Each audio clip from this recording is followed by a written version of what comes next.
तो उसका बेटा है। हाँ हाँ, आपको भी पता।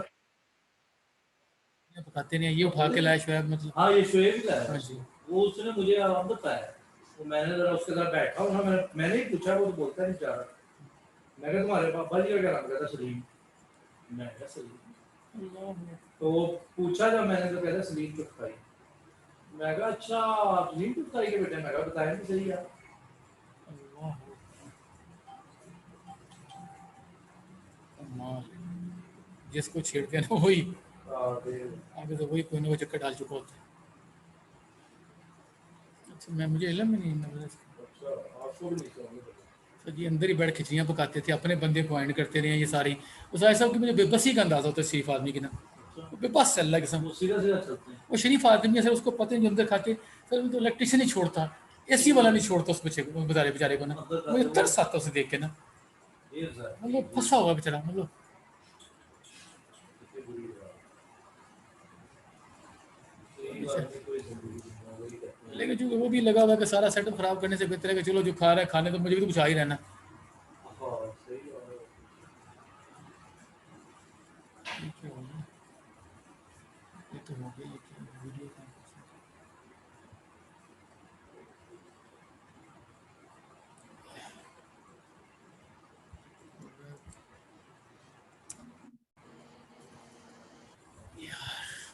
चल गया भैया।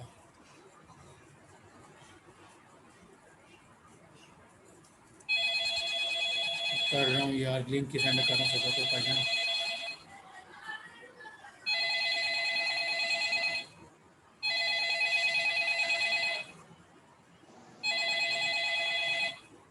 जी अस्सलाम वालेकुम। जी जी बिल्कुल होगा सर, मैं लिंक सेंड कर रहा हूँ आपको, 1 मिनट बस, सिर्फ मुझे मौका दीजिए बस। अल्लाह हाफिज़, अल्लाह हाफिज़।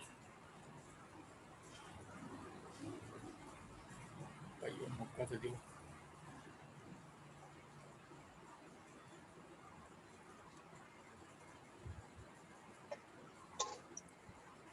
चलो शुक्र। इनके ना वो अब्दुल समी छोड़ रहे हैं, वो ग्रुप लेफ्ट इधर दोनों तरफ। अब हमें छोड़ दिया। हाँ ये आप अब्दुल समी नहीं है ना कॉल, अच्छा, ग्रुप लीव कर रही हैं। आई डोंट नो, नहीं शायद अभी जब भी ना हो गया हो, क्या नाम है। कल कल के मैं देखा। नहीं वो किसी और। इंग्लिश, इंग्लिश मैं कोच। कहा मेन बंदा तो वही था ना अब्दुल नहीं समी नहीं का ही कोई है। नहीं। ये देखिए शोएब की पोस्ट। एक आपका ऐसे मजमून पकड़ लिया, एक मेरा पकड़ लिया, आईटी आपका नोट्स तो ले गया हुआ ना सारे जो भी। सारा ले गया होगा। लेक्चर सारे इसके पास थे पहले। डेटा ले गया होगा जी सारा। जी सारे डाटा तो सर 100% ले गया उन्होंने। क्योंकि वो आईटी का तो ये माहिर है। हाँ जी। तो माहिर खाक है IT। IT वैसे ख़त्म हो रही है, तो इसने अब वो मैं कह रहा हूँ आईटी खत्म हो रही है, बीसी खत्म हो रही इसने वो सब्जेक्ट पकड़ लिए। बाद में इंसान ना, BCB ख़त्म हो रही है, इसने वो सब्जेक्ट पकड़ लिए। चल, बाज़ लोग ज़िंदगी में ना हमाकत, जिनके पास हमाकतों के अलावा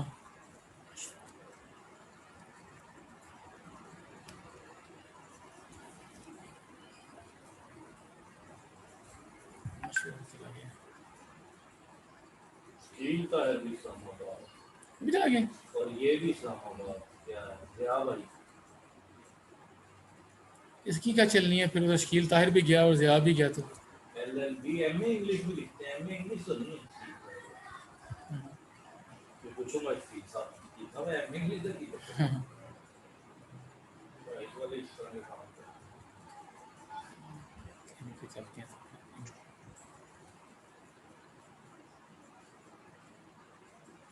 चलो जी, आज शो स्क्रीन। 20 अगस्त से शुरू हो ते उत्ते चले गए थे, ऐसे कितने पढ़ाना। मतलब गए नहीं, धक्के दे के भिजवाया गया नहीं। हाँ यही इनका, कर। इनका बाकी बच्चा बेचारों को क्या इनके पास होना है। जब सारा मिला तो लुट लिया उसने, आसिफ ने। सब्जेक्ट ही नहीं छोड़ा कोई। लॉ उसके पास, इकोनॉमिक्स उसके पास, और उसके अलावा ऑडिट, उसके जो मेन सब्जेक्ट हैं वो सारे उसके पास है। उसने छोड़ा क्या इनके लिए। बड़े कोई जल्दी गेम हो गए। उन्होंने से निकाल के उन्होंने कहा कि चलो जान छुड़ाओ इनसे।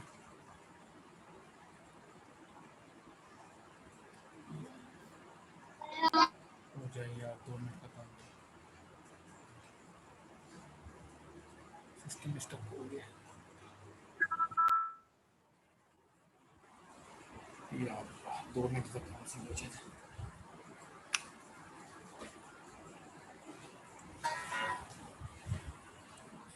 चैट 317 लोग आ भी गए।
अच्छे तो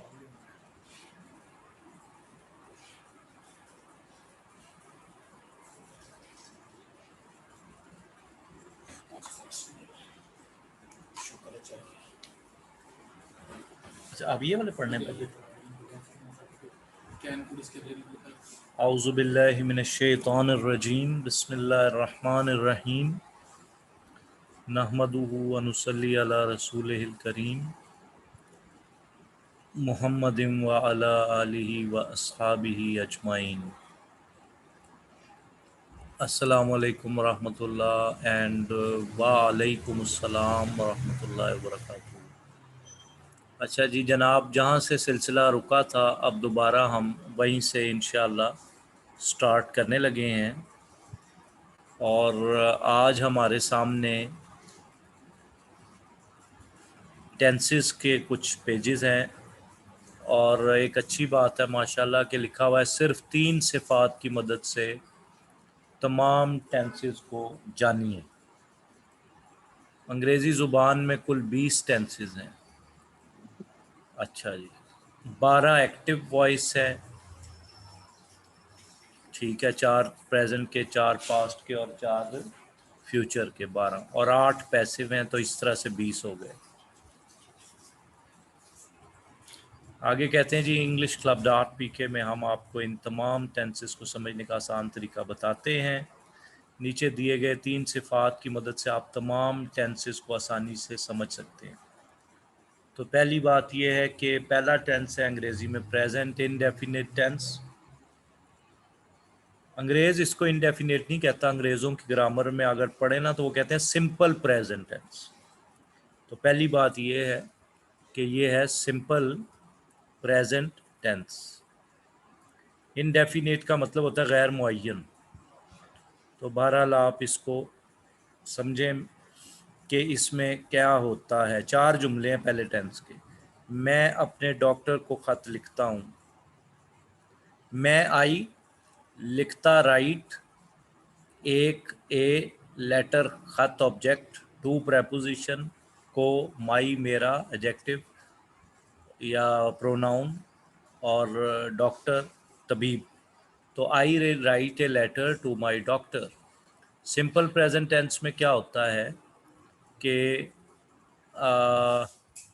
सिर्फ आप सब्जेक्ट के साथ पहली फॉर्म लगा देते हैं वर्ब की, जैसे आई और उसके बाद पहली फॉर्म लगा दी आई राइट। मैं लिखता हूँ और अगर हो जाए मैं जाता हूँ। ये नोट्स ग्रुप में शेयर मैं कर दूंगा। आज कर देंगे इंशाल्लाह, अभी नहीं हुए हुए तो आज ग्रुप में शेयर कर देंगे जैसा कि आप पूछ रहे हैं।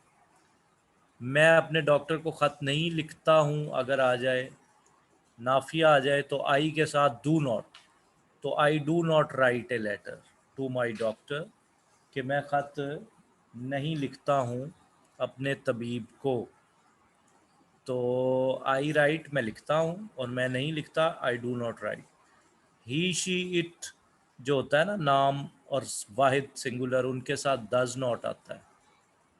और जबकि आई और वी और यू और दे, आई और बाकी जो जमा है वी यू दे, उनके साथ डू नॉट आता है। और याद रखें सिंपल प्रेजेंट टेंस में हमेशा फेल की पहली फॉर्म यानी वर्ब की फर्स्ट फॉर्म आती है। तो I do not write a letter to my doctor. मैं अपने डॉक्टर को ख़त नहीं लिख रहा हूँगा। ओहो, ये उर्दू गलत हो गई है। लिखना वो शायद चाह रहे थे कि क्या मैं अपने डॉक्टर को ख़त लिखता हूँ, तो do I write a letter to my doctor, तो उर्दू यहाँ ठीक कर लें, क्या मैं अपने तबीब को ख़त लिखता हूँ। और इसी में नाफिया भी इस्तिफामिया के साथ, क्या मैं अपने डॉक्टर को ख़त नहीं लिखता हूँ, do I not write a letter to my doctor. तो ये थोड़ी सी आपको पहचान करा दी है यहाँ पर उन्होंने इस पहले टेंस की। बाकी आपके ज़हनों में जो इश्कालात होंगे वो ग्रुप में मुझे याद कराएं तो मैं इसकी तफसील अर्ज़ कर दूंगा। ये काफ़ी इजमालन उन्होंने ज़िक्र किया है। प्रेजेंट कॉन्टीन्यूअस टेंस, पहली बात ये कॉन्टीन्यूअस के स्पेलिंग बच्चे अक्सर ही गलत लिखते हैं, ये नोट कर लें। CONTIN के बाद फिर यू है कॉन्टीन्यूअस, तो बच्चे क्या करते हैं ये पहले वाला यू नहीं लिखते, तो जिसकी वजह से स्पेलिंग गलत हो जाते हैं। ये क्या है, फेल हाल जारी है। मैं अपने डॉक्टर को ख़त लिख रहा हूँ, I am writing a letter, तो अब ING आ गया ना आई एम के बाद। आई एम गोइंग मैं जा रहा हूँ, आई एम कमिंग मैं आ रहा हूँ। तो I am writing a letter to my doctor, मैं अपने डॉक्टर को ख़त लिख रहा हूँ।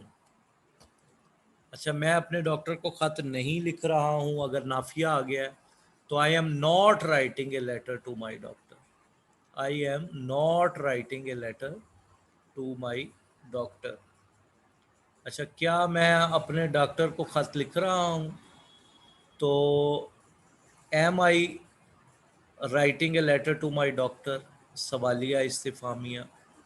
और फिर इसी में नाफिया, क्या मैं अपने डॉक्टर को खत नहीं लिख रहा हूँ, am I not writing a letter to my doctor. तो आपने देखा कि आई एन जी के साथ बस नॉट लगा देना है और इमदादी फेल को, हेल्पिंग वर्ब को बाहर ले आना है, तो ये बन जाएगा कॉन्टिन्यूस टेंस। अच्छा, अब तीसरा टेंस है प्रेजेंट परफेक्ट टेंस। इसके भी 4 जुमले बताए। मैं अपने डॉक्टर को खत लिख चुका हूँ। जब ये आ जाए ना कि चुका हूँ, चुकी है, चुके हैं, या कर लिया है, मैंने अपने डॉक्टर को खत लिख लिया है, यही बात है। मैंने अपने डॉक्टर को खत लिख चुका हूँ या लिया है, एक ही बात। I have written a letter to my doctor. अब आई के साथ हैव आता है, यू के साथ हैव, वी के साथ हैव, जमा दे के साथ हैव, लेकिन ही, शी, इट, वाहिद नाम के साथ हैज आता है। तो मैं अपने डॉक्टर को खत लिख चुका हूँ। I have written a letter to my doctor. I have written a letter to my doctor. Have के बाद मैंने आपको बता रखा है 5 ऐसे अल्फाज हैं जिनके बाद थर्ड फॉर्म आती है, जिनमें हैज़, हैव, हैड, गेट और मच है। तो हैव के बाद third form write, wrote, written. मैं अपने डॉक्टर को खत नहीं लिख चुका हूँ। I have not written a letter to my doctor. अच्छा, क्या मैं अपने डॉक्टर को खत लिख चुका हूँ। Have I written a letter to my doctor. सवालिया हो गया ना, तो हैव बाहर ले जाएं, फिर फाइल सब्जेक्ट लगाएं, फिर उसके बाद वर्ब की तीसरी फॉर्म लगाएं, फिर ऑब्जेक्ट लगाएं। Have I written a letter to my doctor. क्या मैं अपने डॉक्टर को खत नहीं लिख चुका हूँ। Have I not written a letter to my doctor. तो ये 3 उन्होंने आपको तारुफी टेंस करा दिए। अब चौथा प्रेजेंट का, इसको कहते हैं प्रेजेंट परफेक्ट कॉन्टिन्यूस टेंस। मैं सुबह से अपने डॉक्टर को खत लिख रहा हूँ। आप देखें ना, तब्दीली क्या आई है। हाल जारी तो है ही, लेकिन साथ वक्त आ गया, सुबह से, शाम से, तो ये बन जाएगा प्रेजेंट परफेक्ट कॉन्टिन्यूस। इसमें क्या बनेगी, आई हैव बीन राइटिंग। अब यहाँ पे आई एम राइटिंग की बजाय हो जाएगा हैव बीन। उसी तरह से आई वी यू दे के साथ हैव बीन और आई एन जी, और ही, शी, इट के साथ हैज़ बीन। तो I have been writing a letter to my doctor since morning, सुबह से। मैं सुबह से अपने डॉक्टर को खत नहीं लिख रहा हूँ। I have not been writing a letter to my doctor since morning. क्या मैं सुबह से अपने डॉक्टर को खत लिख रहा हूँ। Have I been writing a letter to my doctor since morning. और क्या मैं सुबह से अपने डॉक्टर को खत नहीं लिख रहा हूँ, तो have I not been writing a letter to my doctor since morning. यहाँ तक कोई सवाल है तो कर लें पहले।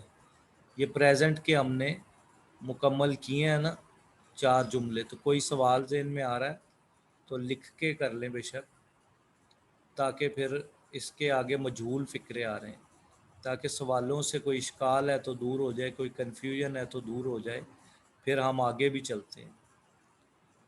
तो कोई सवाल है तो 2 मिनट में आप करें कि ये नहीं समझ आई है, तो फिर हम आगे चलते हैं।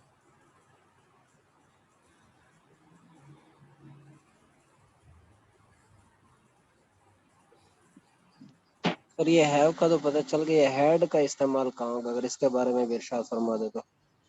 जी जनाब, हैड का अभी जितना पढ़ा है ना उसमें हैड नहीं आया। उसकी वजह ये है कि वो फेल मादी में आता है हैड, यानी मैं सुबह से ख़त लिख रहा था या वो जा चुका था, तो मादी अभी डिस्कस नहीं हुआ इसलिए हैड आया नहीं है। लेकिन चूंकि आपने पूछ लिया है तो हैड जो है आई वी यू दे ही शीट सब के साथ आता है, वहाँ कोई तखसीस नहीं है जी।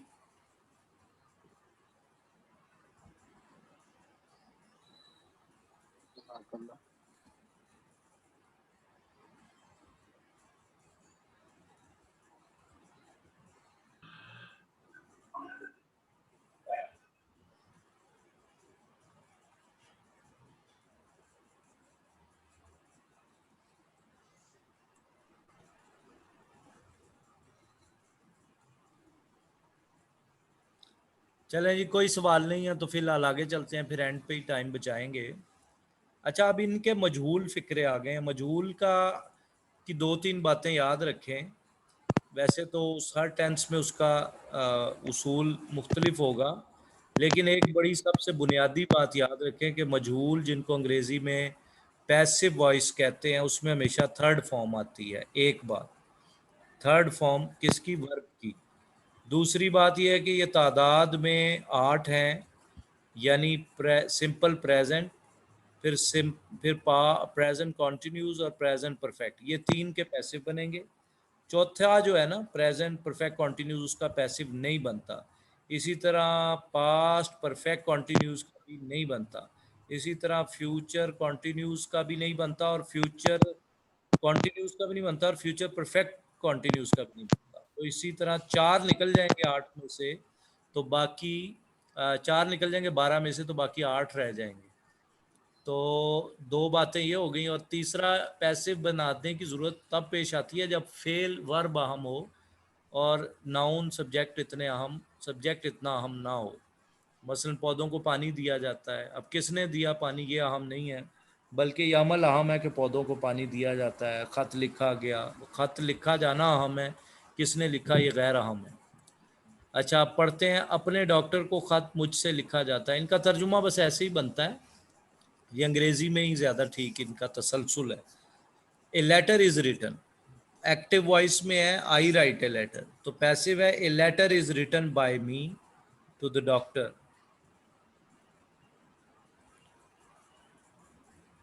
तो a letter is written by me to my doctor. अच्छा, इसी तरह आगे है letter is not written by me to my doctor. इसी तरह आगे है is a letter written by me to my doctor. तो is a letter not written by me to my doctor. तो जो प्रेजेंट वाले हैं ना, प्रेजेंट वाले, उनमें फार्मूला याद रखें, इज़ एम आर के बाद तीसरी फॉर्म बस लगाते चले जाना है। अगर एक खत है तो इज़ रिटन, ज़्यादा खतूत है तो आर रिटन। हाँ जी, वो मैंने आपसे अर्ज किया है मोहसिन साहब के, इसमें फ़ाइल अहम नहीं होता, अमूमन वो जुमले में आता नहीं है। अंग्रेज़ जो है ना वो नहीं लिखता, ये तो पाकिस्तानी ग्रामर है ना, इन्होंने लिख दिया। अंग्रेज़ कहता है लेटर इज़ रिटन, वो नहीं लिखता। अंग्रेजी ग्रामर्स में अगर वो नहीं कहता बाय मी बाय, तो पाकिस्तानी ग्रामर में दिया हुआ है, लेकिन अगर आ गया तो बाद में आएगा, शुरू में नहीं आएगा, क्योंकि ये गैर अहम है, वर्ब अहम है। तो इसी तरह से अगर ज्यादा हो खतूत मुझसे लिखे जाते हैं तो लेटर्स आर रिटन, तो जमा हो जाएगी आर रिटन। समझ आया? आप देखें आगे कॉन्टिन्यूज में क्या तब्दीली आती है। A letter is being written, अब जब कॉन्टिन्यूज का पैसिव वॉइस बनाएंगे ना, तो इज एम आर के बाद बीइंग लगाना पड़ेगा, बीइंग, क्योंकि ऊपर जो आई एन जी है इसका एक्टिव है I am writing a letter, तो नीचे हो जाएगा letter is being written. A letter is being written, is के बाद बीइंग का वर्ड लगाना है, ये जहां मैं कर्सर रखा हुआ है बीइंग, और थर्ड फॉर्म तो आनी है। तो a letter is being written. अब हर एक में a letter is not being written, is a letter being written, is a letter not being written, इतनी सी बात है। सिंपल प्रेजेंट में क्या आया? इज एम आर और साथ रिटन। कॉन्टिन्यूज में क्या आया? बीइंग फिर रिटन, बीइंग फिर रिटन, तो बीइंग लिखना आईएनजी वाला। जब ना समझ में आई फिर दोबारा से बार बार समझा के ना कुछ दिनों बाद, तो ये आपको रटा देंगे, या ग्रुप में पूछ लेना, मैं वहाँ पे वॉइस नोट में सारे समझा दूंगा ज़रा तफसील में, यहाँ मुख्तसरन बताया हुआ बगैर तारुफ के। अच्छा, प्रेजेंट परफेक्ट, ए लेटर, ओहो गलती से मिस प्रिंट हुआ भाई यहाँ पे, a letter has been written आना है, तो दुरुस्त कर लीजिएगा, हैव नहीं, क्योंकि लेटर एक है ना। तो a letter has been written by me to my doctor, a letter has been written, has का पैसिव हैज़ बीन है। हाँ, अगर हम ये कर दें लेटर्स खतूत लिखे गए, फिर करें, फिर दुरुस्त हो जाएगा, लेटर्स हैव बीन रिटन। तो चूंकि एक है तो फिर a letter has been written नहीं। अच्छा, ये भी याद रखें कि ए का मतलब एक है ना, तो ए के साथ हमेशा लेटर ही होगा। ये तो नहीं ना हो सकता एक दरवाजे या एक खतूत। तो जब ए आ गया तो फिर उसके साथ ए लेटर ही होगा, लेटर्स नहीं होगा, ठीक है। अच्छा, अब इसी तरह a letter have not been, ओहो, a letter has not been written. देखे ना यहाँ वो क्या कह रहा है, अपने डॉक्टर को खत मुझसे नहीं लिखा गया है, तो a letter has not been written आएगा। वालेकुम अस्सलाम। अच्छा, तो has a letter been written by me to my doctor, और has a letter not been written by doctor. अच्छा, यहाँ तक कोई सवाल है? 2 मिनट में तो कर लें, फिर आगे चलते हैं। अच्छे टाइम पे याद है तो नहीं। हाँ, फिर पैसे नहीं कमा सकते उसका। अच्छा अच्छा। कल पास करवा देंगे, परसों पूछो करवा देंगे, सारी पैसे देकर